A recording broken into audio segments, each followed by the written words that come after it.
The following talks were recorded in 1984 during a 9-day intensive. These rare recordings were recorded on a home video camera on extended play. We have done our best to sharpen the image and balance the color so that you can have the direct experience of Lester's message. In order to get the most from these tapes, please listen to them with your heart and leave your head aside. Enjoy.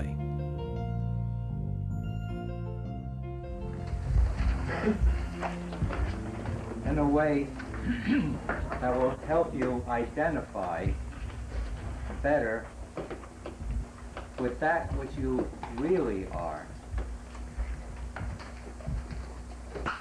And with a lot of helpful hints on how to identify with the real you, the you that never ever changes, the you that's whole, complete, perfect, the you that you're trying to get to in everything you're doing, the you that you're looking for where it isn't, externally.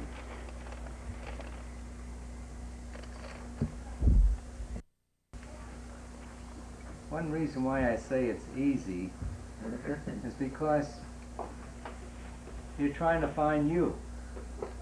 How difficult is that?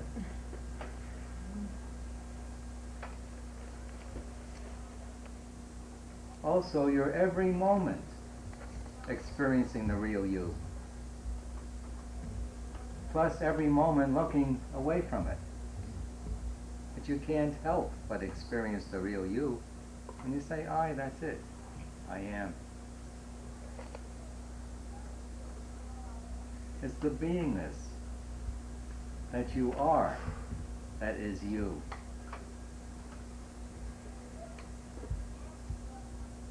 How many of you expect to have these carcasses 1,000 years from now?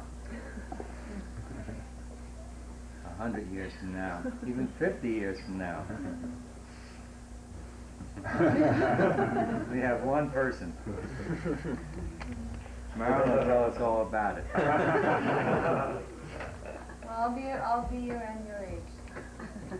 You'll be plastic though, Marilyn. You can stay 18 all your life if you want to. Okay, I'll change.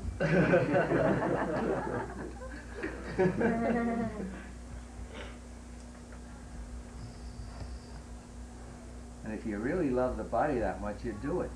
You stay 18 all your life. Maybe 16, I don't know. 25.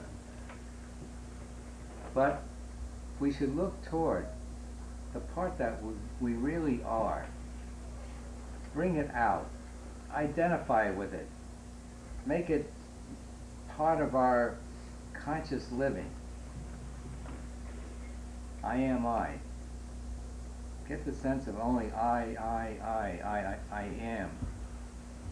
I am that I am. Are you? You say yes. Okay, that's it. Just be that only. And you're in the ultimate state that you're all the time striving for with misery. Misery is moving away from that state. The only happiness there is being, and your beingness. What you've heard me say is just quieting the mind through satisfying the desire, and when the mind is quiet, you're just being, and that's the happiness you feel. That's the only happiness there is. How many have discovered that yet?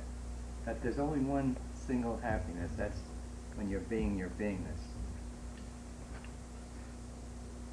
Okay, that's a big assist because it should alleviate, do away with all that effort looking for it out there in a million different directions.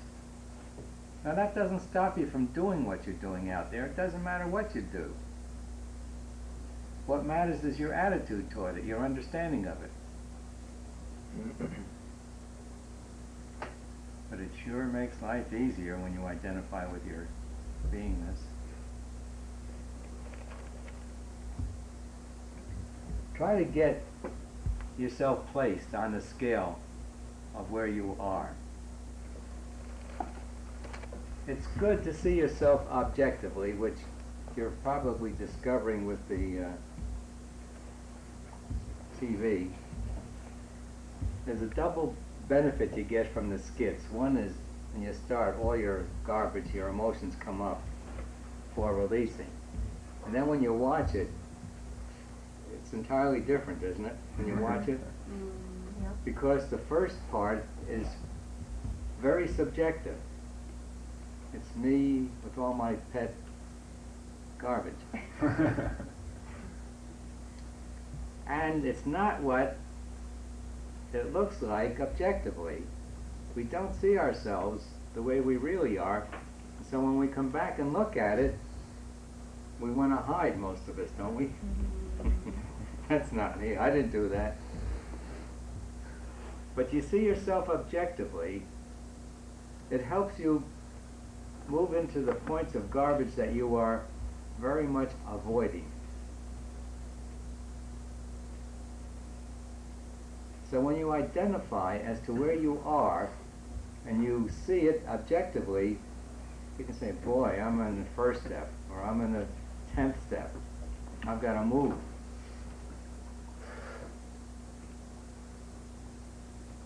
So identifying is part of seeing yourself objectively. And there's three parts that you think you are. You are, that's your beingness, that's the real part of you, which sets up your mind and then develops all these programs over the ages. And the programs motivate the thinking. And the programs are your feelings. I don't know whether any part of the world of psychology and psychiatry today accepts feelings as programs. They're so blinded as to what they are. I think they accept them as being natural and right. Just adjust them a little bit so things get a little better. But feelings are simply programs. Subconscious automated programs of how we react to the external world. And every one of them has been put in as a pro-survival program in order to keep the body surviving.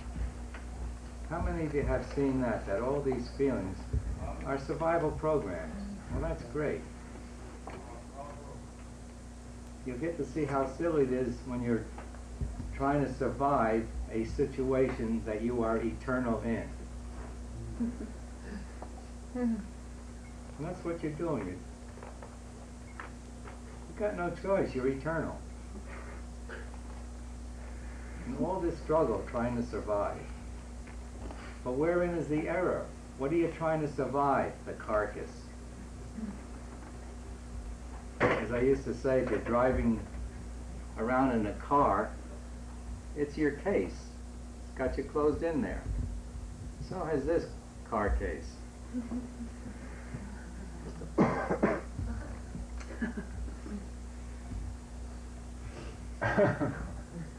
So in your beingness, you create your mind and start programming everything, and you think you are the body, and you think the world is external to you.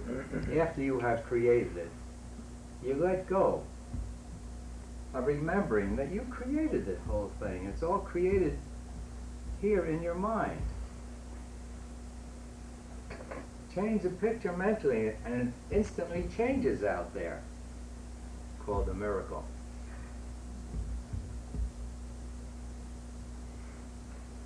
I believe most of you have experienced instantaneous changes out there.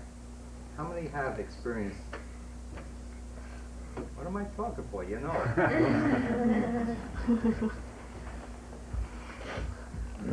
But there's nothing out there but the sum total thinkingness, most of which is subconscious, and therein lies the problem. subconscious means simply we do not want to look at it. The mind is a tremendous mystery to the world because they don't understand what it is. They can't see the simplicity of it. It's the sum total of all your feelings and thoughts, that's all. That's how simple it is. It's a collection of your feelings and thoughts. And everything you experience is via the mind. Go unconscious, the mind's out of the way, there's no experiencing.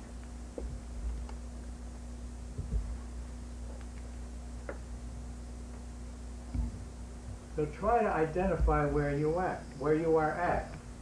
Well, most of the time, are you identifying with your body and the world? The answer is yes. Wouldn't let you answer that one. But you can make it otherwise. You continue in what you're doing, but shift your identity from being the body just to being.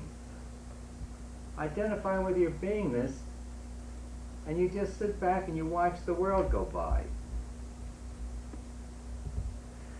You get into the state of witnessing. You don't even feel yourself moving because you cannot. You're omnipresent. When you identify with your beingness, you discover that you're everywhere present in the entire universe. And should you choose, you can take a look-see anywhere in the universe without moving because you're there.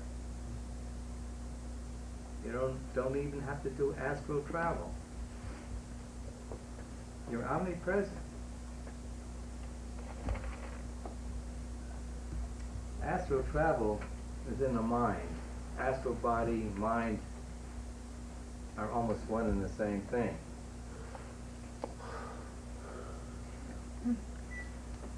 So identify where you're at. Make a decision to cut the journey short. Go free.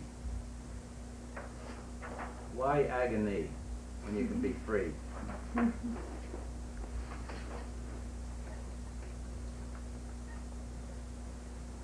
So the real you is the beingness. The ego you is 2 and 3, your mind and your body. And the 3 states that you identify with are beingness, doingness, and havingness. And with this you can relate to the chart of emotions. Apathy, grief, fear are down in havingness only. When you're down there, you think your welfare, your wherewithal depends on how much you can have, and you spend all your time trying to make and have. You move up into lust, anger, pride, courageousness. You move into a doingness. Instead of thinking your welfare lies in having, you feel you got to be a doer. And of course, that's an advanced state. Only 5% of us are doers. 95% of us are wanting to have. And we're down so low, we put ourselves in the state of being a slave. We must have a job. Someone must tell us what to do and give us the food that we eat and the money to get our lodgings. The only reason why people work in jobs is that we have a slave consciousness. We're down in a havingness. Apathy, grief, and fear. That's where most people are riding the majority of times. Move up into courageousness, pride, anger, and lust. Then you get to be a doer, which is a much freer state than being a slave. And when you get into the state of I can do, you've got enough wish and will to move to the top. Because you discover when you're just quiet and being, that's the nicest thing there is. And with the doingness energy, you'll work harder to drop the remaining limitations, the ag flap, so that you can remain and just to be all the time. Now, that sense of beingness is not related to the world. It's related to how you look at the world.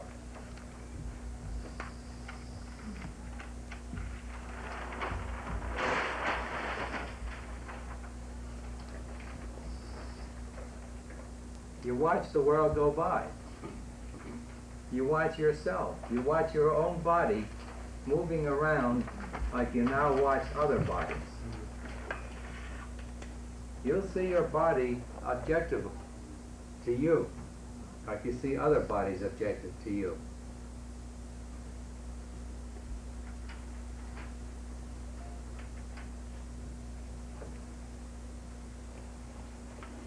So try to move up to constantly identifying with your beingness. Hold I am, or I only. I am my beingness, I am. I am my amness. And then when you get to be a doer, the water's not going to come down, is it? No.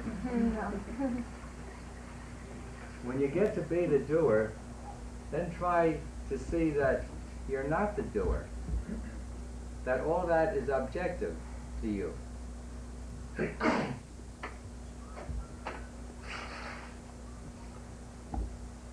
Try to take the attitude, I am not the doer.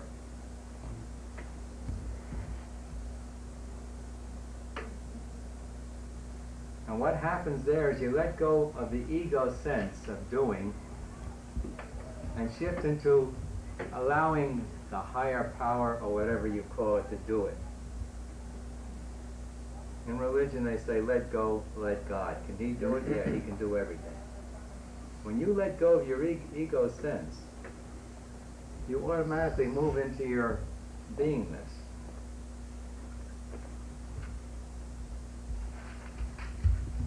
And that takes care of everything with no effort. And your life becomes totally effortless.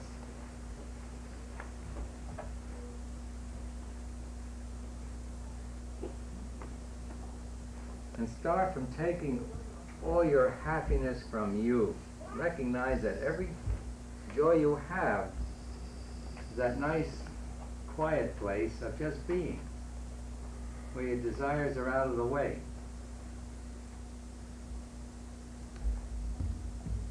Even though you're taking pleasure from the world, try to recognize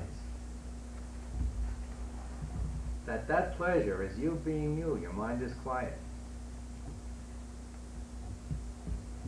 Now, on the way, we should identify with everyone as being us. See everyone as you. And that's what happens when you see that you are beingness, and that your beingness is all beingness, so it includes everyone. So you see other people as you.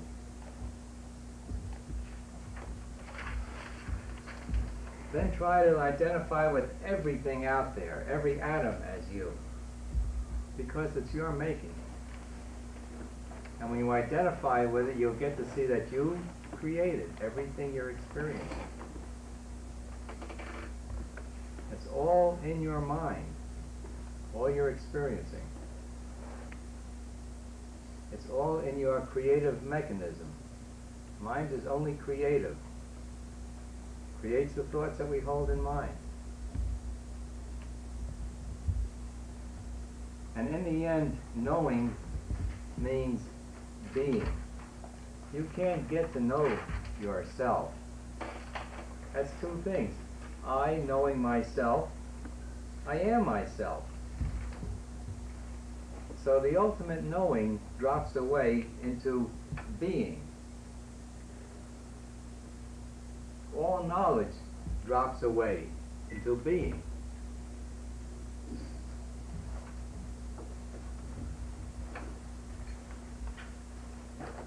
You let go of all the accumulation that you spent lifetimes accumulating in the way of knowledge, because it's all lesser knowledge than omniscience. It's all limited knowledge,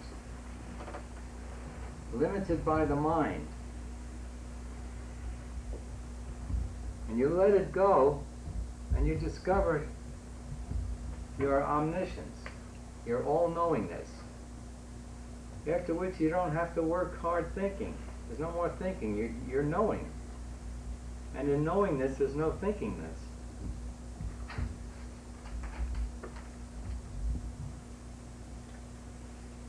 So see nothing out there but your sum total thinkingness. By the way, I think it'd be good if you'd write this down, to be used in the future as a reminder, as a refresher. Did everyone get the first chart? Or is there anyone who did not get the first part? Write it down. You can use this in the future. This is stuff I believe you don't read in books. Or do you read it in books? No. Not many. Not this word. They'll give it to you in one sentence, but not broken down this way. So it's good to have it where you can keep looking at it until you become it, with a capital I.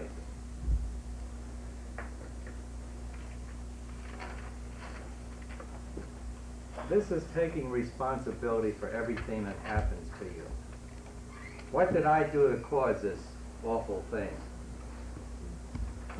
Develop that habit, and your initiating thoughts will start coming up, and you'll release them.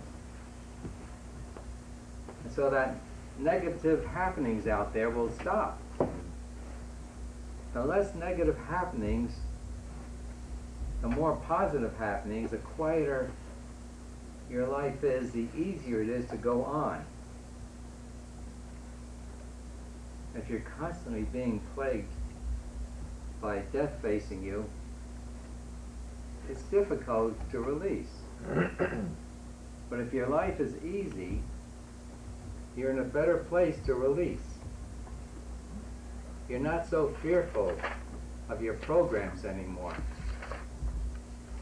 You'll be able to allow up the bottom program of the fear of dying, the fear of living, and release it.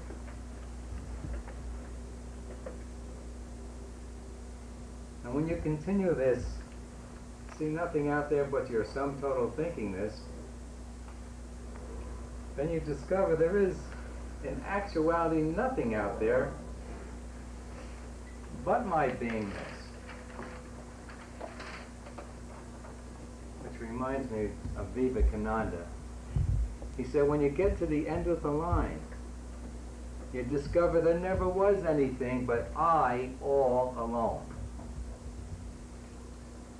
I, my beingness, is the totality of all beingness, and that's the only real thing there is. Your beingness never ever changes. Your beingness is eternal. And because it never changes, it's the only truth. If something changes, it was not true the moment before. For a thing to be true, it has to remain as it is. And the only thing you will ever experience that does not change is your beingness.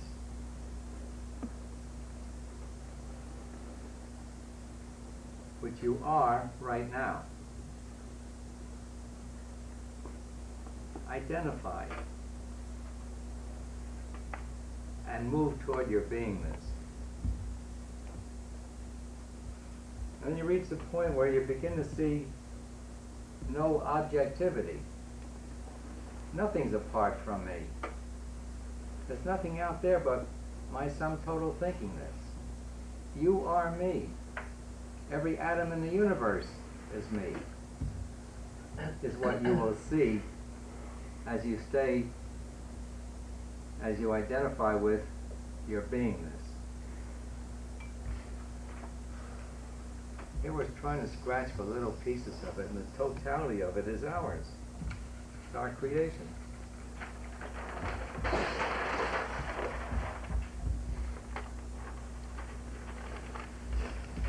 So we work and work and release until there are no thoughts. Now every one of you experience moments when there are no thoughts. And it's a tremendous state. But as long as there's a piece of garbage left, it comes into play and pulls you away from that nice quiet place. And some of us think it's the noise out there that's real, not the beingness. And we move away from, rather than try to stay in the state of beingness. And when you get there, you'll be intuitive only. You'll operate in the world without thinking. You'll be offensive to no one. You'll have answers for everyone. You can talk to people on their subject and help them. And as you're doing it, you're watching your body talking and answering their questions, and you're listening to it just like they are.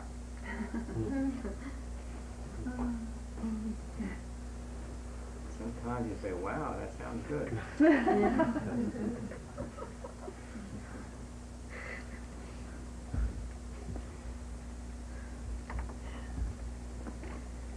So,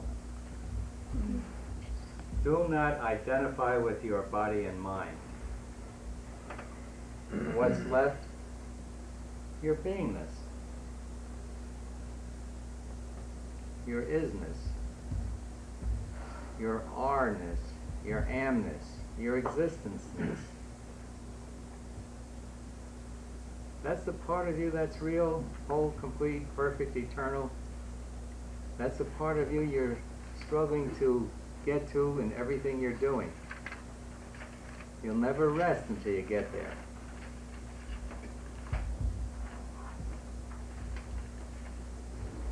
Summed up, have no attachments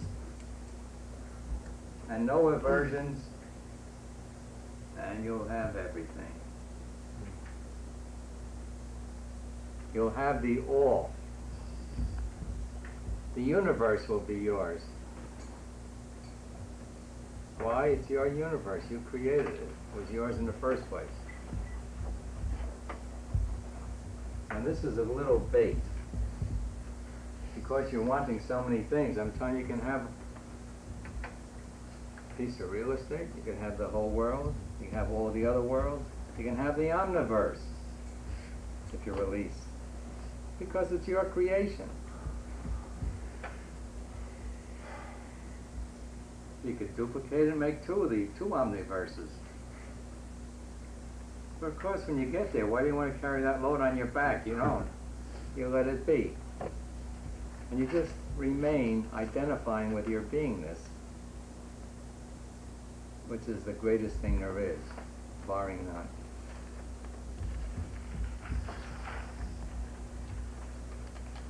Let's see if there's more. Well, here are words indicating the free state. This can help you in setting your goals. The word I like best is imperturbability. The place where nothing can ever disturb you again. The place where no person can disturb you. You just look at the other one and you allow the other one to be and want what the other one wants. And it doesn't disturb you one iota. even if they want to kill you. How can it disturb you? You're eternal.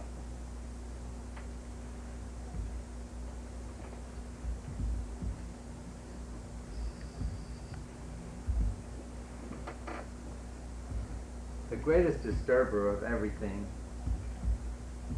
the cause of all turbulence of the mind, perturbations, masturbations, everything,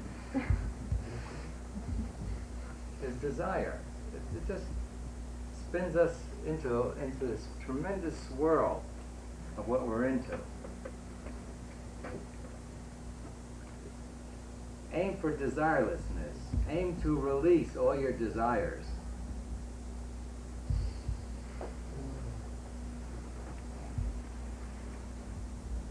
Try to move towards less and less effort.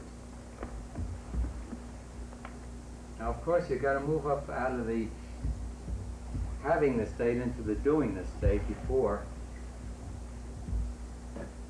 you try to make things effortless. But when you let go and identify with your beingness, things become effortless. And as I guess most of you have heard me say, every impossible, no matter how impossible, becomes immediately possible when we are completely released on it. And you know you're completely released when you just don't give a hoot. Could you say it again, Lester? I just want to write it down again. Every impossible, no matter how impossible,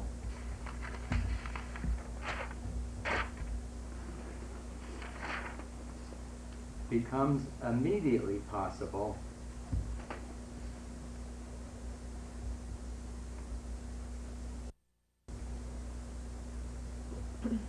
when we are completely released on it.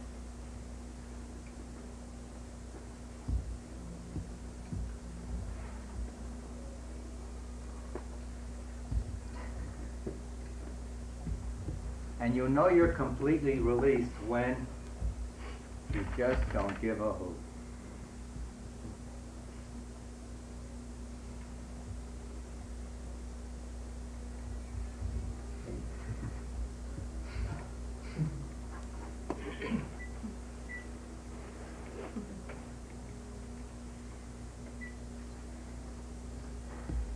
The sense of actionlessness, of not being the doer. Work toward that. And toward witnessing everything that's happening. Sit back and be the witness of it. But when you reach the top, all these things are in place. That's the way you will be.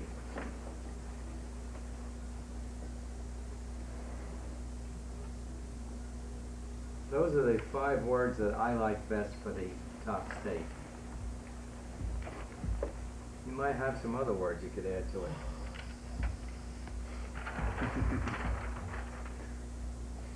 And so to close, on a sense of humor which most of you have seen, apathy, grief, fear, lust, anger, pride, courageousness, acceptance, and peace. We must get rid of the ag flap in order to cap it. And coming from this side, cap spells P-A-C, and this is the Pac-Man. The C-A-P is the Pac-Man that gobbles up the ag flap.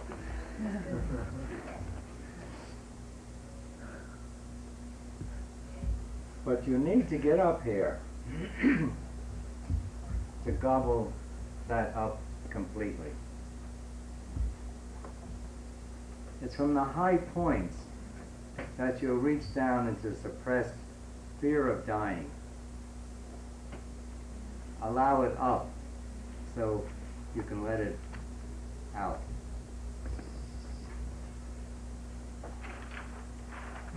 Okay, that's the end of my talk for today. Be yourself. you've got no choice. No matter how much you try otherwise, you'll always end up